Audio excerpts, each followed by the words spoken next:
Devlin, Untamed.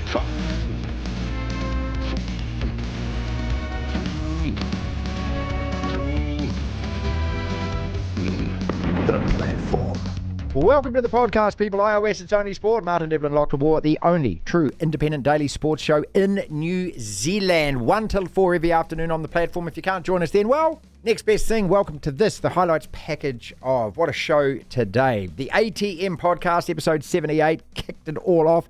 That's, of course, with the one and only Mark Watson. LBP, Matt Gunn on the program. Michael Luck, GM for the Cowboys, played 150 games for the Warriors. We had a good old chat to Michael. Aidan Ross, the big Chiefs prop, ahead of the blockbuster showdown between the Canes and the Chiefs Saturday night. Also, talking Michael Jennings, talking Tedesco, two guys that need to get gone for very different reasons from the NRL. Motorsport on the show today. Kostecki coming back to race in Topol. And the question all Formula One fans this part of the world are asking is Liam Lawson going to get that seat back off Ricciardo following his crash in Japan on the weekend.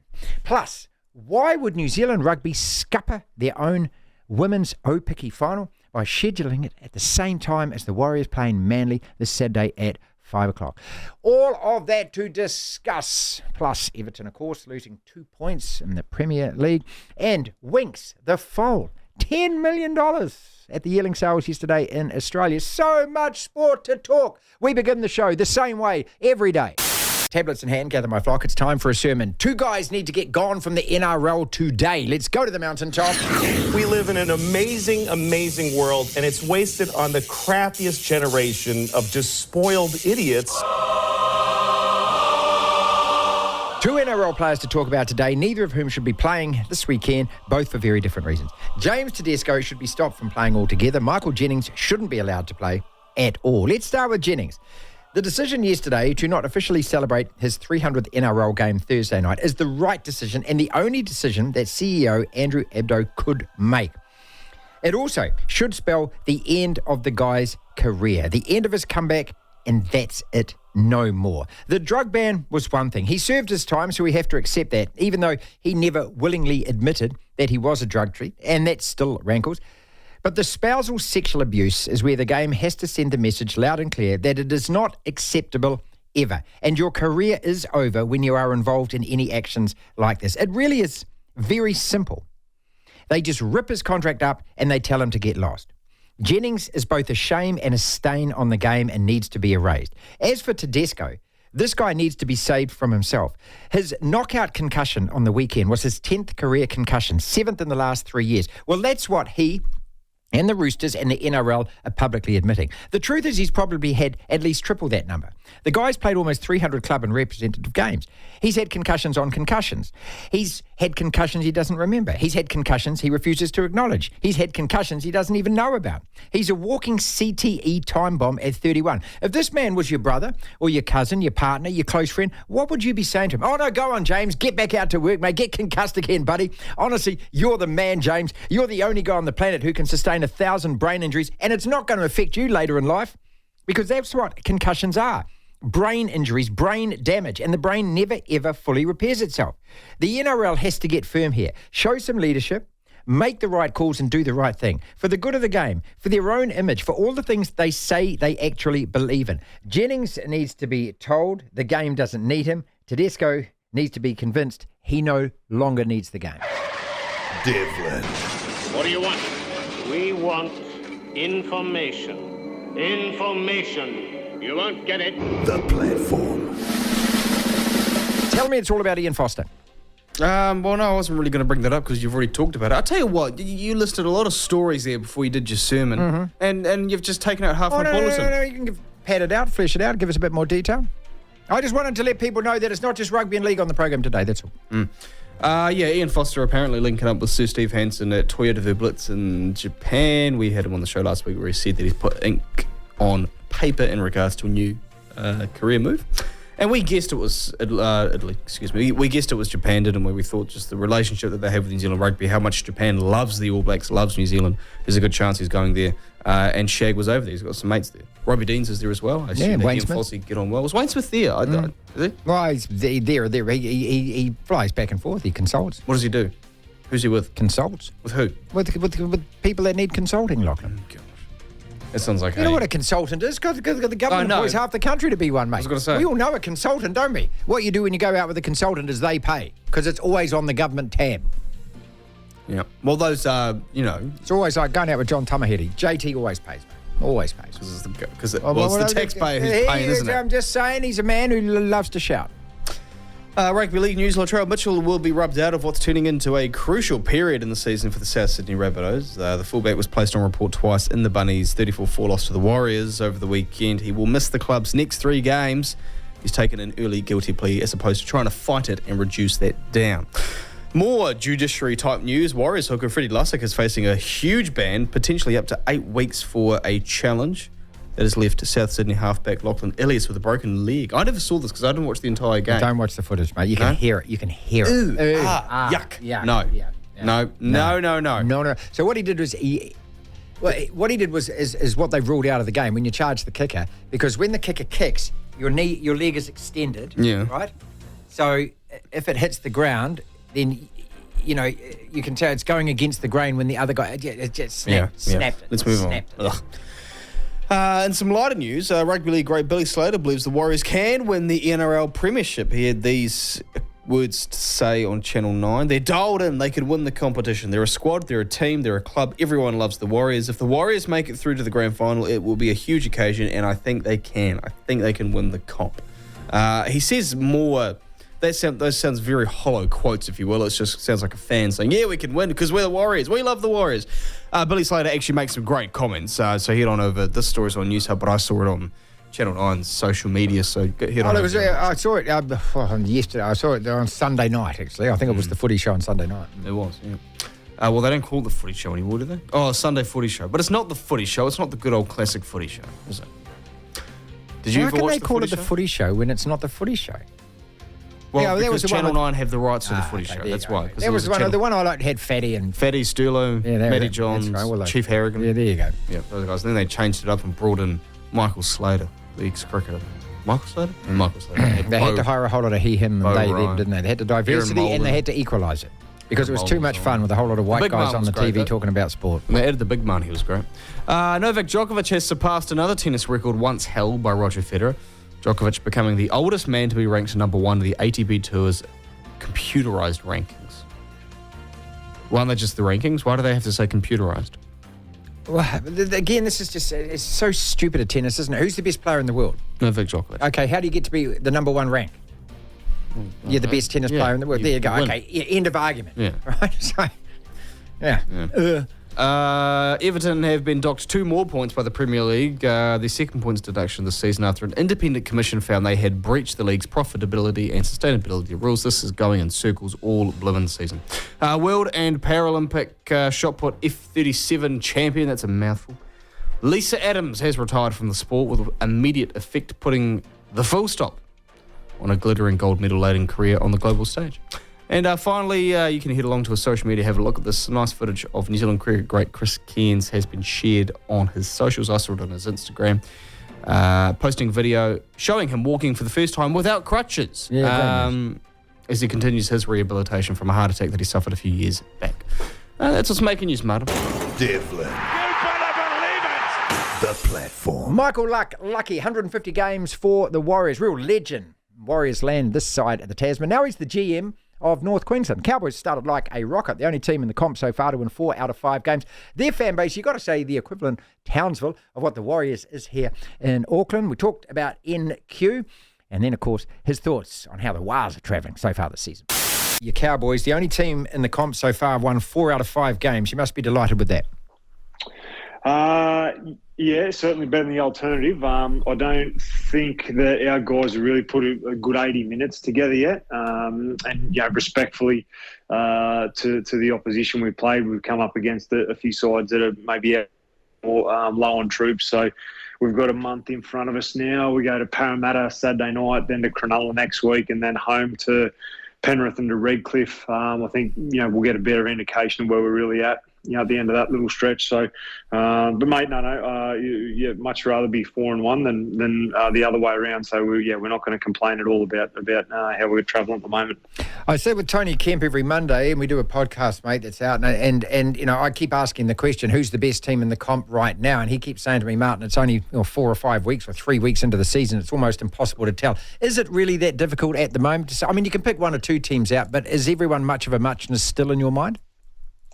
I think what this early period of the competition has proven, the theory we've sort of had here internally anyway for certainly the best part of last year and now the start of this year, is that there's just not the depth amongst squads that there was maybe 2 or 3 years ago, and that's now with the advent of the Redcliffe side, that it's just stripped a couple of decent players out of every team. I think every team's got 15 good NRL players. I think most teams have, say, 20. Some teams have 23, 24, but there's not many that have more than that. And by that, again, respectfully, I mean, they fill the roster out with young guys or journeyman type players that to make up your 30. So I think the teams that will go the furthest this year are the ones with those sort of 24, 25 NRL ready players. And certainly I think the Warriors are in amongst that. I think Cronulla, I think Penrith are again. The Broncos, although they haven't started great, they've been a bit up and down. I think they've got a good squad. So I think those, sort of 5 or 6 teams that have got the deepest rosters are the ones that will be still there at the end of the year. And we've already seen with the Broncos, haven't they, losing 1 or 2 key players, how difficult it is to replace those guys. I mean, it's very perceptive of you to say that, because here is the NRL wanting to expand into an 18th team and then talking about 20 teams. And look, and my biggest fear has been that you need at least 30 players who are first-grade players. So effectively, you're going to have to find another 120 or so, and that is a really difficult ask. Well, yeah, look, I've got to toe the party line a bit here, don't I? Sure you do. I guess you get to a point where you dilute the quality of competition if you go too big too quickly, if that makes sense. So I think there's definitely there's a bit more money being invested into pathways with all the cash that's come into the game over the last couple of years. But I still think that we're a little way off being anywhere near ready for an 18th team, and certainly a long way from being 19th or 20th. So I'd be cautious of that. I think the product at the moment is pretty good. I think TV ratings are good. People are watching the game. Some great tries being scored. There's some really good young players coming through that are doing good things. But if you put too many, or you dilute that too much more, then something's got to give. It's only rational that happens. Michael, luck with this. Well, you're certainly old enough to remember 97, 98, and when Super League came along, and that was entirely the case, wasn't it? A couple of other things I want to talk to you about before we get into the Warriors. Look, I mean, yes, you're exactly right. This is another sellout this weekend on Saturday night, mate, and that's 25,000 at Mount Smart.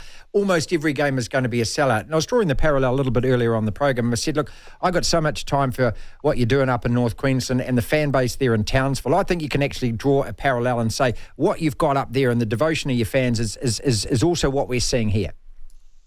Yep. We've been really lucky. We sold, Sunday afternoon. Our best time slot here is 5:30 or 7:30 on a Saturday night, and that's the case because we've got about 30% of our full season membership base travel over an hour to get here. So that means they're from either Ingham, Charters Towers, or Ayr, or further afield, so Cairns, Mackay, Mount Isa. And it's just, it is what it is. We're a big spread out population, this part of the world.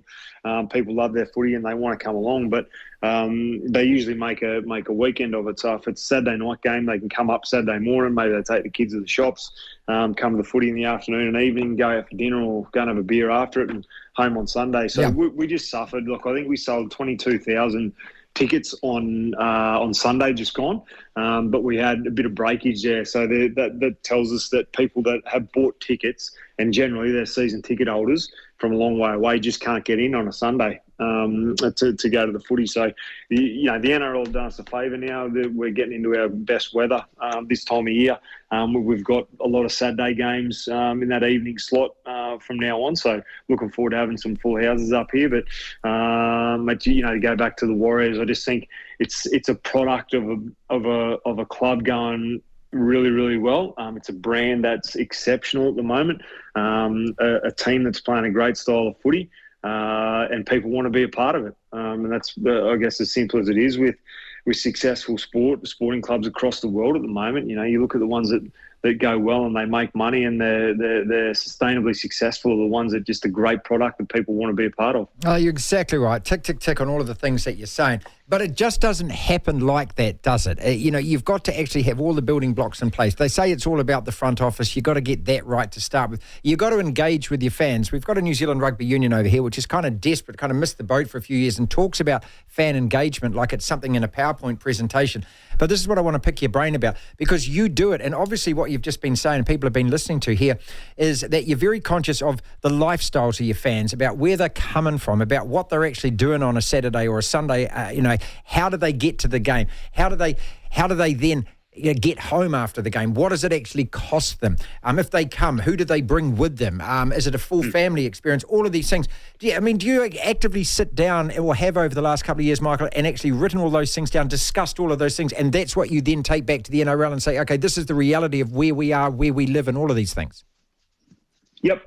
Absolutely. We've got basically a data warehouse that keeps all of that real deep, enriched member and fan data that we consistently go back and review and make sure that we're giving our people what they're asking for and what they want. And then if we're not, we're asking them the questions. Well, okay, you haven't been to 2 games in a row. Is there something that's going wrong here? Right. Yes. Something wrong. All that sort of stuff. So we're really lucky that I guess we're an early adopter of that type of technology and that type of data strategy.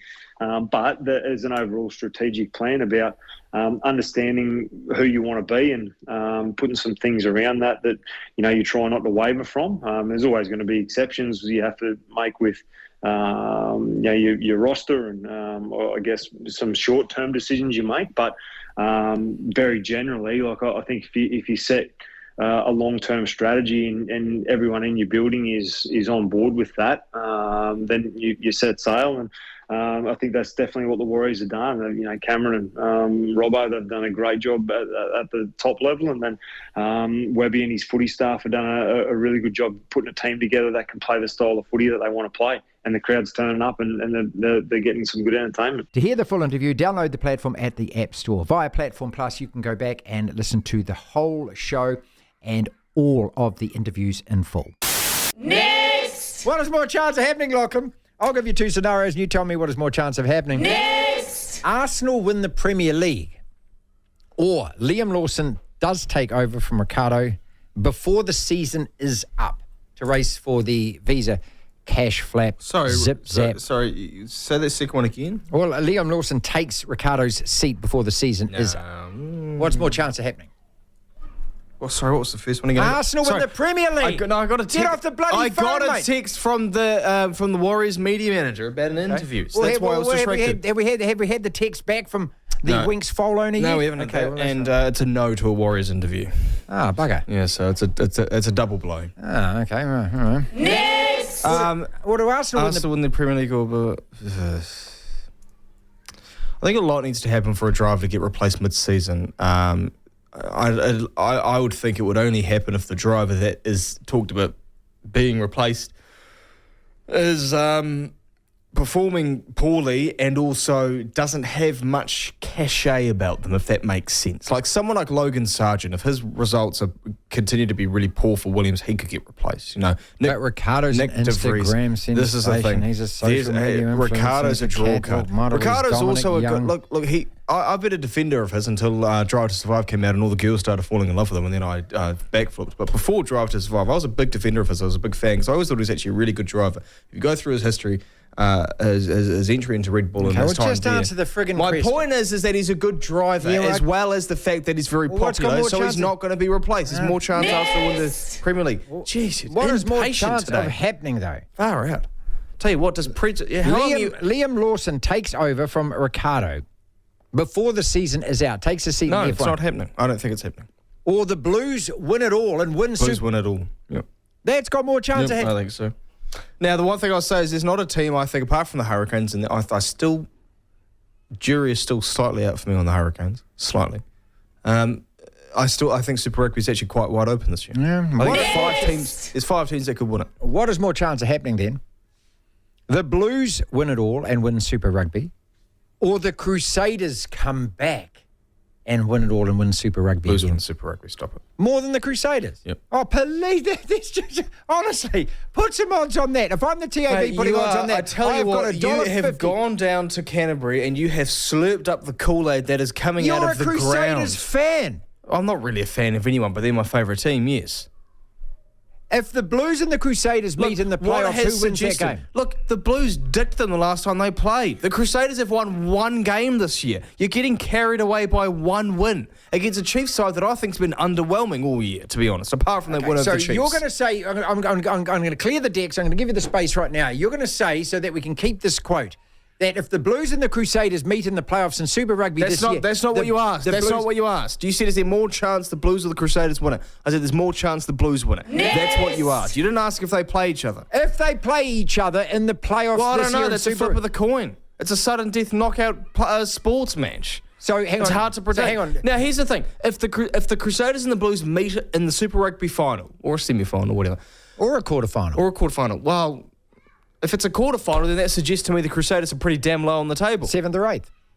Yeah, the point is they haven't been good enough this year. Here we They go. got Here we dicked go. by Here the we go. Blues Here we earlier go. on. So your big, rough, tough Blues side, that when it comes That's to not what I'm finals saying. time, You're they beat their twisting my chest like words. Tarzan, You're a- mate. They started You know to what you just are? pump weights in You the gym. are They're a- just going to you're a run spin doctor. roughshod You're over an those absolute Crusaders. spin doctor They're right going to now. run You're a roughshod over spin those doctor. Crusaders. When it You comes asked to the me, first is there line-out, more they're going chance to muscle up the that first the scrum, Blues they're or the going to drive over Crusaders the top. win Super The first Rugby? ruck, they're going to I just said hit there's it like more chance the Blues Sherman win. tanks, mate. Based on what's going on Bollocks, so mate. far this season, it's stupid to say otherwise. It's Okay, stupid. you hear that sound in the background? Oh, you're not even a Crusaders You fan. hear that sound in the background?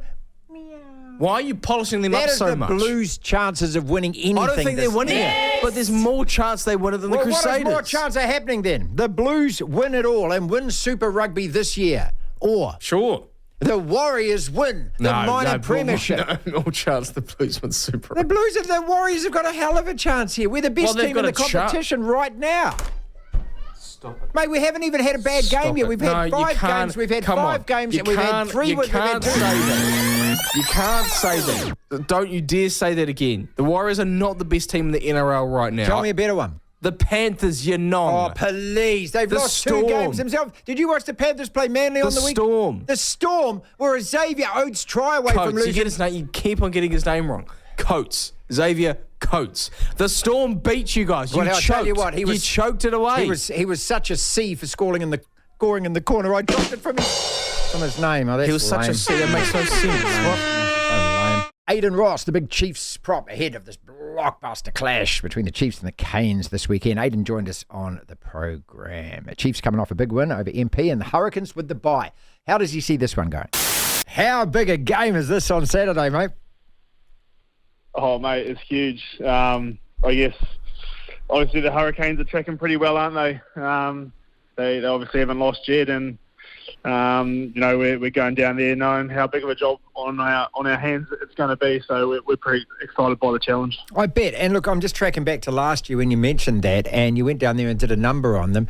How are they different in your mind this year as a side to last year?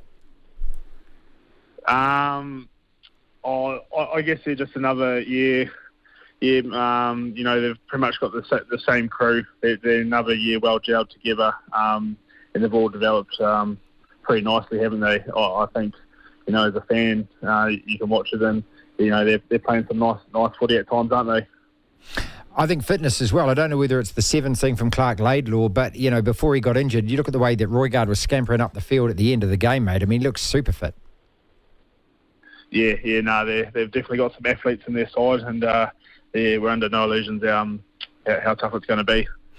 When you prepare for a game like this, in terms of the training that you do during the week, knowing what a battle it's going to be physically for you up front, how much time do you actually spend, really indulging in that physical side, or do you kind of just taper and ease into it?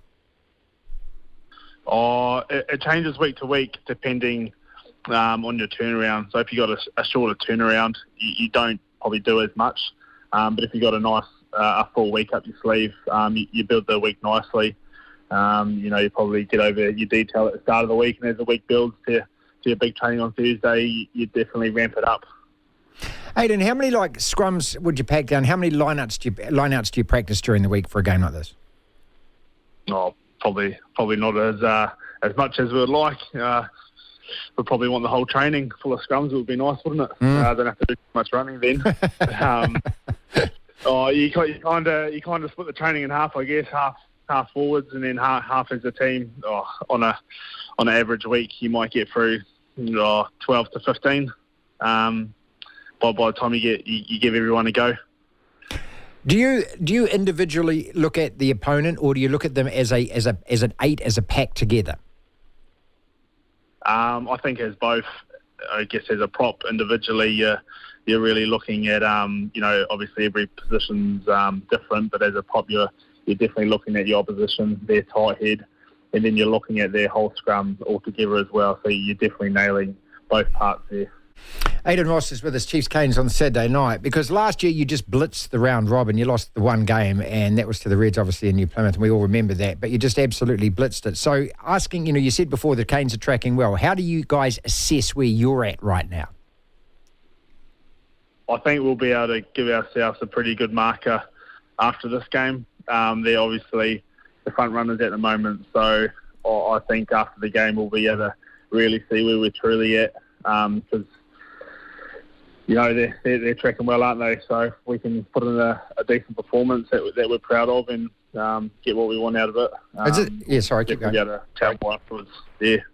Is this one of the games that you ring, though, early on and said, okay, this is going to be... I mean, I know that obviously all the local derbies are like that, but especially playing them in Wellington.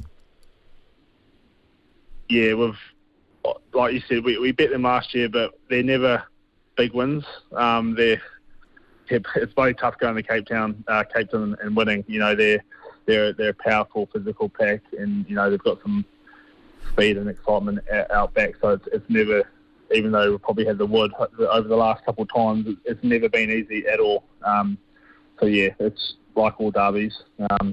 They're tough, but even this one more so. What do you learn from a game like MP where you win by 68 points to 12? So afterwards, when you sit down afterwards, what do you say to each other about a game like that? I think one thing that it's easy when you get a roll on to, I guess, not slacking off, but probably go out of system and structure and get a bit loose. So that was probably one thing we were really happy with. We got off to a nice lead there, and we didn't fall away from what we were doing. We still, our set piece was sound, and our opportunity to create tries out wide by doing the physical stuff up the middle. We didn't shy away from that all game, so that was probably the most pleasing thing. We didn't slacken off towards the end there. We just kept the foot on the throat. So that was probably one of the biggest things we happily took away from it. That's awesome, because that's, I suppose, the most difficult thing in a game where you're winning it so easily is not to get distracted. Yeah, I guess it's just doing the basic things well and not getting bored of it, which was pleasing to see. In terms of your All Black ambitions, one against Ireland, obviously that's still uppermost in your mind, brand new coach and everything this year. Do you hope to get back in? A stupid question, of course you hope to get back in. Oh yeah, it's always obviously go away, you're playing rugby in New Zealand, isn't it? But you just control what you can control, and it's trying to play good footy for your club, and then whatever happens. Other people determine that, so you just focus on what you're doing, I guess, at hand here, and if it happens. ATM episode 78 today, and that is Watto Mark Watson. Joins us every single Tuesday for a good old ding-dong, talking about Jennings, talking about Tedesco, two guys that need to be gone from the NRL for very different reasons. For the good of himself, for his own personal health and safety. It might be too late for James Tedesco, mate. When he admits he's had 10 concussions in his career, he's had 7 in the last 3 years. I think we could probably quadruple those figures. And now to suggest that he thinks it's not going to prohibit the rest of his NRL playing, I just can't even. I mean, I'm flabbergasted by that. How can somebody around him not get to him and say, "Dude, enough's enough"? Oh, look, you've got a duty of care, haven't you? Let's not use the word concussion. Let's use the word brain injury. He's had 10 brain injuries in his career. He's 31 years of age. There is a lot of living still to be done. You imagine your child or your teenage son or your son or daughter goes out and picks up 1 concussion, 2 concussions in a sports game over a short period of time, whether it be, playing club rugby or whatever it might be. You are not going to have them playing that game again, are you? And that's part of the reason why parents are pulling their kids away from it anyway, because of the ongoing concussion concerns. You need to save him from himself. And this is where the NRL, there's a lot of talk, isn't there, about player safety that goes on. It's all just virtue signaling. You stand up and you go, no, your career is done. Look, we'll offer you a job in league. We'll make sure there's a coaching situation. We'll try and transition you out so it's not too big a step up, so that you can deal with suddenly not having the adulation and all of those other wonderful little addictions that probably go with the game, the adrenaline rushes. But take the example of Steve Thompson, who was a member of that England winning World Cup squad. Now he's got the early onset of dementia. He can't even remember the World Cup final of 2003 that they won. And now he's starting to realise, and he's almost come out himself and said, it's not worth it. It's not worth it. Look at the situation I'm in. I'm not going to get to enjoy my kids. I'm not going to get to enjoy the rest of my life because, there was probably a little bit more ignorance around concussion at the time for being this combative and playing in this combative sport. And you've heard me say it every week, Martin, your belief system in your 50s is very different to your belief system in your 30s and in your 20s, and it's all this macho-ness now, but there's a lot of life to still be lived. He's had a very, very good career. He's played State of Origin, he's represented Australia, he's played at the highest level across multiple clubs. Enough is enough, but the NRL actually need to step up and do this. They need to make a statement. They need to say, no, duty of care. We cannot employ you anymore due to health issues, due to ongoing risk issues. We're going to see the lawsuits pile up. I've got no sympathy for the NRL. None whatsoever. None whatsoever, mate. No. But I've even seen it in the past. I remember years ago, I think might have been Sean Johnson's previous stint with the Warriors, where, he was absolutely smashed to pieces, and a week later he's playing again. I mean, you wouldn't put your kid back out on the field a week later. You wouldn't put your kid out for the rest of the year. So why is it okay to put someone else's kid out there? Why is it these players have the ability to go and convince doctors and convince the administrators that, hey, I'm good to go, and these coaches go, yeah, we can't really afford to lose him, he's such a marquee player, she'll be right, mate, he'll be okay, he's telling us he's okay. I mean, and where are the doctors in all of this? Don't they sign these oaths and best practice, and it's a lot of stuff these days is about preventative, isn't it? We don't do any prevention. We talk about prevention, but we don't actually action it. They're still parking the ambulance at the bottom of the cliff. I just think it's appalling. It's not a great look for rugby league, Martin.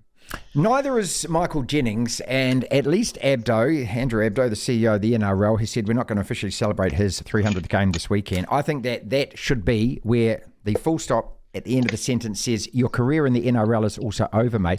The fact that they re-signed this guy, and this comes down to the NRL because they have control of the game, and every single contract has to go through their desk. His drug cheat and the fact that he wouldn't actually admit that's one thing, okay? You can come back from that. But the spousal abuse and the spousal rape as convicted in a civil court, the amount of money that he's meant to pay his ex-wife and he hasn't paid it, all of that kind of stuff. When a judge turns around and says, on the balance of all probability, you raped her at least 4 times. I mean, even saying those words, mate, I feel physically ill by saying it. And here are his teammates in the weekend saying, oh, no, that's not important. What's more important is his 300th game.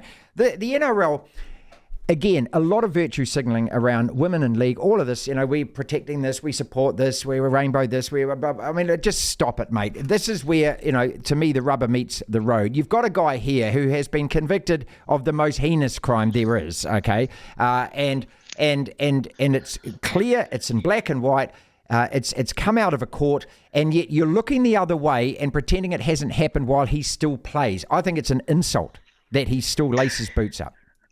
Yeah, but they'll still have a women's of rugby league around, won't they? They will. That is the complete hypocrisy of this argument. Yeah, and look, I mean, you've had the Jared Haynes situation where one of the great players now in jail for, being Serious convicted of sexual rape, assault. and Yeah. you've got these situations, and they come out and they tell you the family game, and they go and get these sponsors saying, you come and jump on board because we've got the set of values, and there's a lovely synergy between your brand and our brand, not realizing that actually all of that comes into major disrepute, put the whole organisation at risk because of one player. But it isn't it? For all the virtue signalling, when you look at rugby league, they're happy to override all of it in the name of performance. But he's a good athlete. We need him out there on the park. Forget anything else. I'll say this, and maybe, and this will probably upset a lot of league players, but I always look at the NRL for a long time and said, look, actually, if it actually wasn't for rugby league, a lot of these guys would be in jail. If anything, rugby league has been a bit of a, it's actually Saviour provided these for them. Yeah, bit of a saviour for them. Now, some people go, oh, that's a bit tough, that's a bit rough. And you go, you might be right. It might have changed now. But when you continue to get these off-field issues of such a serious nature, it actually just reinforces those stereotypes. It just says this is just an absolute mugs game. This is just a thugs game. And then again, you throw that concussion issue back in there. And it's just a whole lot of virtual signalling. There's just a whole lot of mixed messages. You're preaching one thing, but you're not actually practicing. You're not actually serious about it.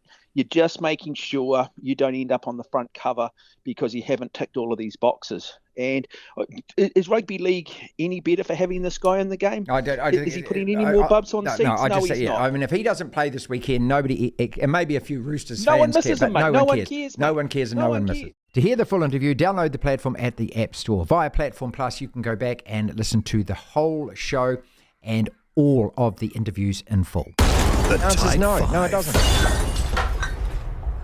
5 separate sporting topics, 60 seconds on each. When the bell, we'll go on to the next one. Fozzie off to Japan, joining up with Shag. I mean, it must be a big story because the New Zealand Herald are running it. It's an exclusive. Except you got the story off us. I've put a bit of ink on paper recently, and I'll let you know who that's with shortly. Frustrating. I mean, if you're going to steal our story, at least give us the credit for it. Tedesco and Jennings, talk about that briefly. Latrell's out for 3 weeks. Is that fair? Is it fair that Lussick goes for 8 weeks, Lachlan? Chris Cairns. Matt Gunn's going to talk more about this after 3 o'clock when he's being positive. Because Matt had a stroke last year too, so he's fascinated by Chris Cairns' recovery from just a horror show of heart attacks, strokes. What was the other one? He got cancer. I think he got bowel cancer in the middle of all of that as well, Chris Cairns. Whose fault? Ricardo or Albon in that crash, Lock? Winx, the foal for $10 million. We'll do more on this tomorrow. We put a call in to the woman who's actually bought the foal, so hopefully she gets back to us. Aaron Isaiah, remember the name, the 22-year-old youth worker and a committed Christian apparently, who's the first to be convicted for social media troll abuse of referees from the Rugby World Cup. How long before he's been hit by a motorbike, massive childhood trauma and a mental illness? Or do the Australians not buy into that crap that our mainstream media does? I don't know. Let's kick it off with Foz going to Japan. We spoke with Ian last Thursday, joining up with Shag. Look, he said he wasn't going to tell us where it was, and he hasn't officially confirmed it, but obviously, rugby can't keep any kind of secret. Congratulations to the man. I think it's a great way to step back into coaching because he told us on Thursday he's still shattered after that World Cup final. You got to remember, he's a point away from being Syrian Foster and being an absolute legend of New Zealand rugby. He's a Sam Cane red card. He's a bounce of a ball from Adi Savia. Oh, he's a kick at goal from Geordie Barrett or Richie Mo'unga. There you go. Yeah. And so the pariah that he was painted to be by most of the New Zealand mainstream sports media and also hung out to dry by New Zealand rugby, there's the fine margins. I always just think it pays to remember that with Ian Foster. Whatever you think of him, he's actually a really decent man. And he was that close to being a world champion coach. That bloody close. And that would have changed his life completely, or the perception of him in this country, in New Zealand. Oh, I actually don't think it would have. I don't think the perception is too bad. You think the haters still hate? Yeah, I think they would no matter what. I think they would have said that he got lucky or the players did it for him. I think the people who genuinely don't like Fozzie and the people who genuinely love Razor, which usually goes hand in hand. Both? No, you can't. Why not? Well, because people are strange. But I think he would have been the most polarising and subjective coaches. I think in 20, 30 years, people wouldn't have cared too much. They go, well, he won us a World Cup. Doesn't really matter. But I think at least in the near future, he still would have. See, John Hart's still got this terrible reputation amongst my generation of rugby fans, whereas in actual fact, he won us, he was the coach we won in Africa for the first and only time on a series, So I love this text from Paul. Hey, Lachlan, Broncos are my little ponies and won't make the 8. Good on you, Paul. Keep it coming, mate. Yeah, we will. But I do agree with Lachlan. I think they make the 8. I don't think they win it all, but I think they make the 8. Who wins it all? The Warriors. Don't say it. Don't you dare. I tell you what, it won't be Penrith. They're not going to win 4 in a row. They're not. Man City, who else is winning, Man City mate? won't win 4 in a row. Penrith. Who Actually, else Man is City winning? could win 4 in a row. Well, anyone but them would be nice, Lachlan. But who else? This is what I'm saying. Who is the next best team in the comp? If you sit there and you're saying right that now, the Penrith two can't best win teams it, in the comp are Melbourne Storm and the Warriors. The two best teams on form. They're the two best teams in the comp. And if the Warriors, do to Manly this weekend what they did to Souths, you will be eating your words humble pie with me and TK on Monday. Tedesco and Jennings. Can we agree that Jennings needs to get gone from the game? Can we agree on that? As far as Tedesco goes, this is a much more complicated situation here. I mean, no disrespect to James Tedesco at all. I've always liked him as a player, except last year when he shouldn't have been the Blues Origin fullback because he was so out of form. He won a World Cup for Australia. He might have actually won 2 of those. I think he's even been a Dally M winner, has he not? He hasn't won 2. Yeah, 2019 won the Dally M. Okay. He's only won 1 World Cup. Yep. But these concussions now are to the stage where this guy is damaged and he's only going to cause himself more damage. And this would be contract employment law up the wazoo if the NRL said to him, you can't play. They would have to persuade him not to play or somehow get somebody else to persuade him not to play. I don't think they could rip his contract up and say, you can't play anymore. No, it wouldn't be. But in terms of a duty of care or just protecting the guy, when he came out on the weekend and said, this isn't going to stop my career, this isn't going to prohibit anything, dude, my heart sank. I just thought, man, imagine being related to him. Imagine if that was a family member, if that was a close mate or something. How could you not sit him down and say, you've done everything, you've won everything. Please, for the sake of yourself, your family, your ongoing future, the kids you're going to have and everything else, just walk away, son. You've got nothing to prove. But you've got to have your faculties intact. Because in 20 years' time, mate, you're going to be in a wheelchair. You're going to be a vegetable. I'm going to have to be wiping your bum, mate. And I don't want to be doing that. How do you get that message through? I agree with what you're saying. I think this always reminds me of something that the old Chicago Bears quarterback Jim McMahon. Yeah, Jim McMahon. You watch that story. Well, he gets asked because it's in the 85 Chicago Bears documentary on ESPN. He does crosswords every day now to try and try and piece his mind together. And because they talk a lot about Walter Payton, who died of what actually caused his death? It was a yeah. Well, they say it's CTE, but it's not really been proven, has it? No. But you look at guys like Junior Seau, who blew his brains out, right? Exactly. Yeah, 34 or 35. But the thing that Jim McMahon said when he was asked about it, he said, the interviewer asked him, would you go back and not play football? He said, no. He said, I wouldn't. And I think with a lot of these athletes, as much as they don't want to turn into what some of them could turn into, they also are so driven by the competitiveness to be the best. Yep. That I just think they sit there and go, I'd rather have a 10, 15-year career being the best as opposed to a 5-year career being close to the best. Not saying this is Tedesco, even though if that allows me to live 20 years longer. I don't think, though, that anyone at that age and stage, and as Watto said an hour ago, and he's exactly right, in your 40s you change, in your 50s you change. When you get into your late 50s, you really change because you can see the end coming. Like, I'm 50 years old. I know that in 30 years' time. You're not 50. Come on. Next team. But you know that, anything after 80 is a real bonus, I think. But anyway, you can see the end. It's only then you can see the end coming. And at 20 or 30, you can never see the end coming because you think you're going to live forever. And you can't imagine the idea that you are going to be one of these people suffering from dementia, that you can't remember your own name, you can't recognise your own children. You never, ever walk down that path and think that that's real and going to happen to you. Yeah. Well, James Tedesco, dude, you got concussed really easily on the weekend, which is the worst sign of all. Like, that looked like an innocuous tackle, man. He goes in there, he just skims his head against the guy's hip, he's out before he hits the ground. That is really, you're in dangerous territory. I hate... Awful story.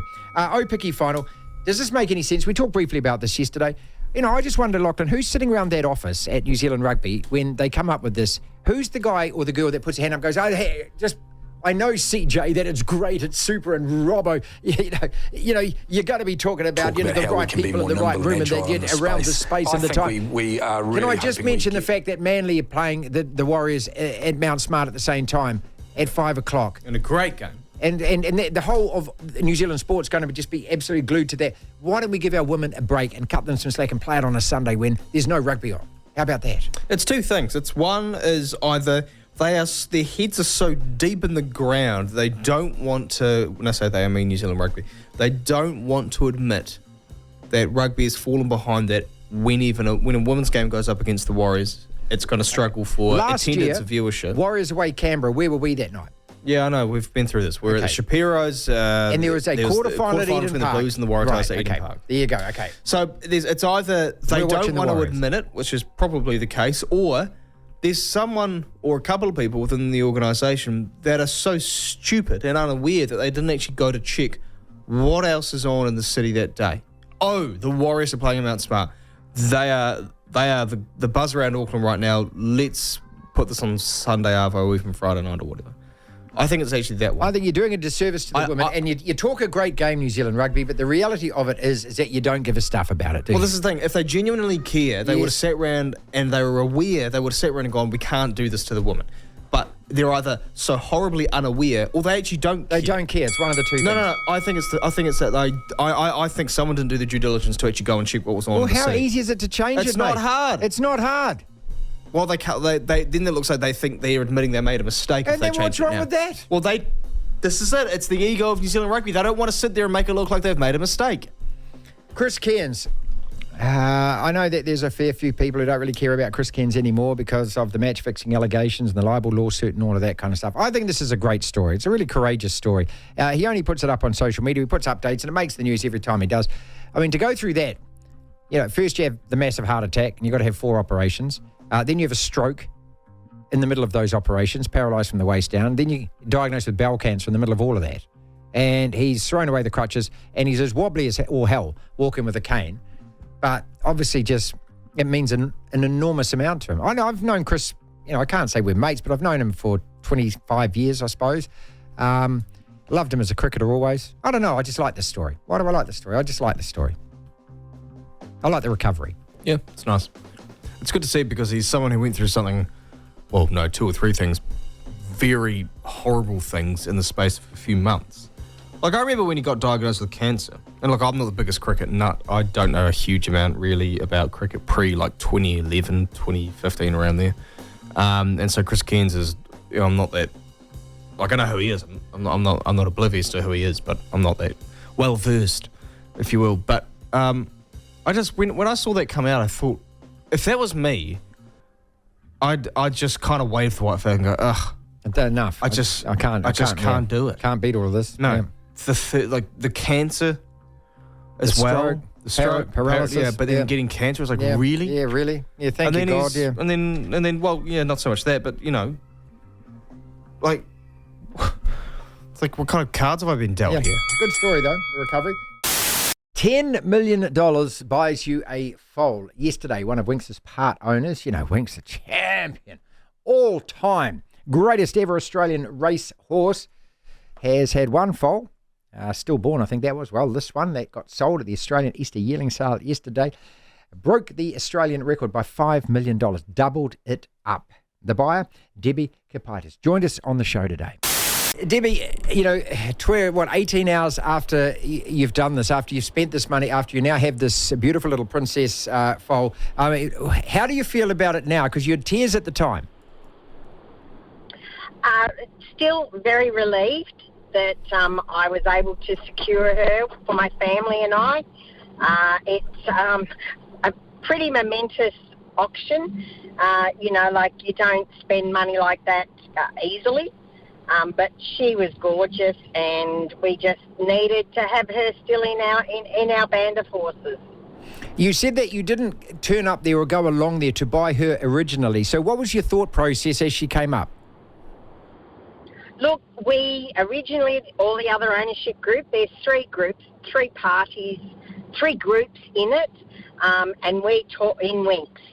And once this filly was born and she got to closer to being a yearling, we discussed what we would do moving forward. And we decided that it was a lovely opportunity to put her on the market and let other people have the excitement and joy that we had racing Winx. We were all on board for that. We discussed it heavily, and we were all on board for that, and so was I and my children and husband.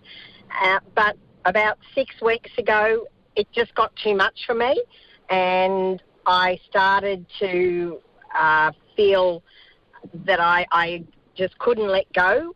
She feels like a family member, wow. And it just felt wrong letting go of a family member.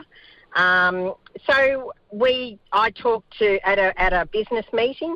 We hold a business meeting every Wednesday, and I put it to my 3 daughters, Alinta, Lara, and Talia, and my husband Paul, that what if we look at trying to secure her? And they didn't have to think at all for long. They all agreed very easily, and then we looked at confirming for ourselves that that's what we were comfortable to do. And that's what we went into the sale thinking, that we'd look at the filly, see how things were going, and if we could secure her, we would.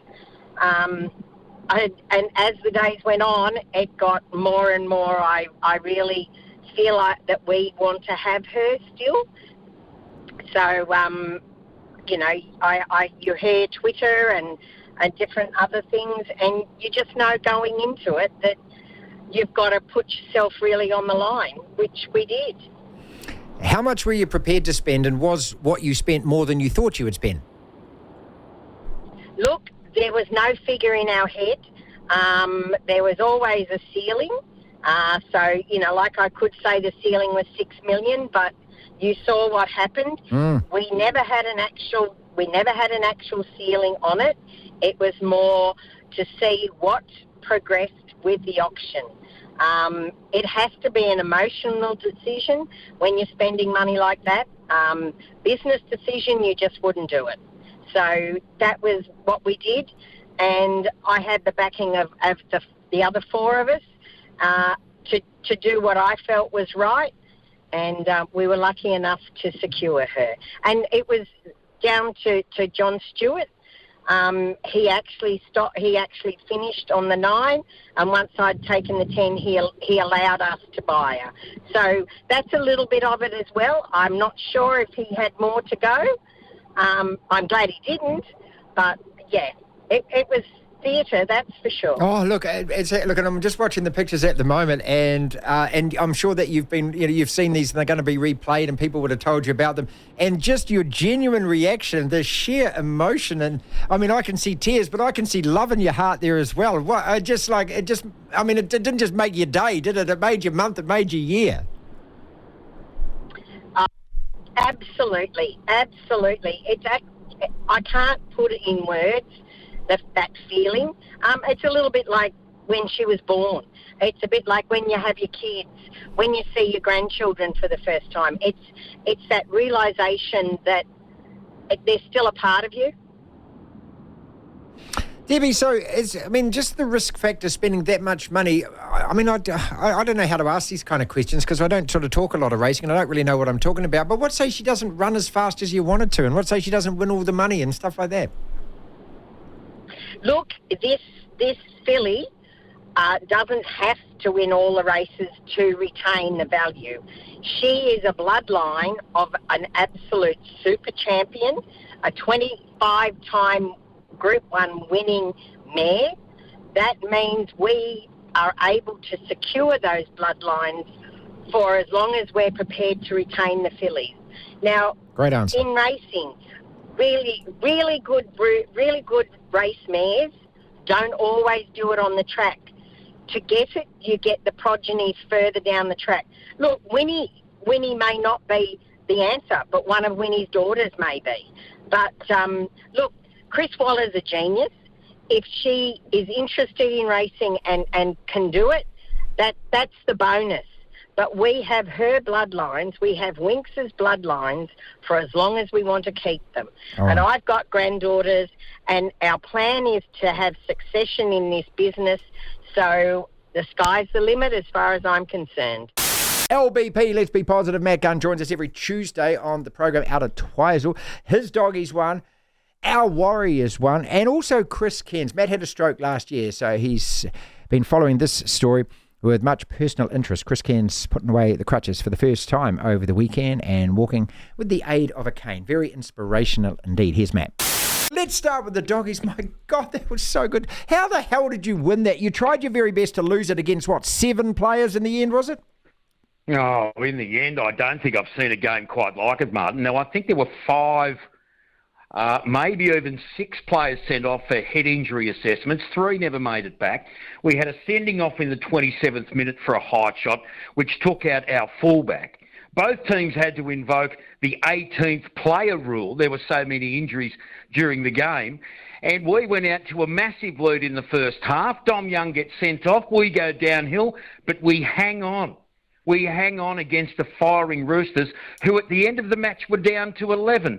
But as I always say, Marty, regardless of whether you win in the first half, the second half by a point or 4, the TAB always pays out. Go on, I mean, and also that's your second. And that's a good team to knock off too, because although I'm quite confused about them, like I'm confused about Manly, Parramatta, Canberra. Half of these teams, they win one week, they don't win the next week. The Warriors, though, against just a ramp. I can't even convince myself, can I? I mean, that South Sydney are just a rabble, aren't they? Yeah, no, they're not great, and they lack discipline, and they won't win too many games from here on in, I don't think. But the Warriors, I thought, were very impressive with the way they went about it. And Marty, I love the short ball from Sean Johnson, whether it to fullback or whether to one of the outside forwards. They controlled the game. He controlled the game, and Wade Egan out of hooker. Out of the dummy half role was absolutely sensational. Takes the focus off Johnson. It puts teams in 2 minds whether it's going to be a play from dummy half straight at the line or whether it is going to hit the back line and get into Shawnee Johnson's hands. I just thought they looked fantastic. And, Martin, I think the commentary team mentioned something like 700 games of experience were missing from the Warriors team on the weekend due to injuries. So they've got a very bright future this season. What are we looking at now? 6 points. They're right there. A couple of teams on 8 and a couple of teams on 6. But the Warriors, I tell you what, the fans must be feeling pretty good about this side. Let's be positive about something that actually deserves a lot of positivity, and that is the video of Chris Cairns walking with a cane instead of... Well, it was like he was in the frame and he's been rolling around in a wheelchair. Yeah. He's ditched those. I saw this come up this morning, and then you kind of ride that story with him. Being that he's been, such a big part of sporting history and culture in this country. The heart attack first was a shock, then a stroke caused by the one of the 4 surgeries he had on his heart. And then, of course, he makes it through that. You wonder whether he'll ever be the same again. And then he gets bowel cancer, and he just doesn't give up. And I tell you what, when I seen him walk and he's on the TikTok there, he reminded me a bit of myself, Martin, when I was trying to teach myself to walk after my stroke. The legs were all over the show. But here he is, proud of his achievements, showing it to the world, just saying to people, you know what, things can go wrong, things can be painful, things can be tough, but just keep going. And the guts for him to not only be doing it, but to share that, I thought it was very touching. That's our podcast for today. Thank you so much for listening. If you want to listen to the entire show, 1 till 4, Monday to Friday, download the Platform app, and via Platform Plus, you can go back and listen to whatever shows over however many weeks at your leisure, at your listening pleasure. Platform Plus. First thing to do, though, is download the Platform app. Devlin. Unbelievable. Incredible. The Platform.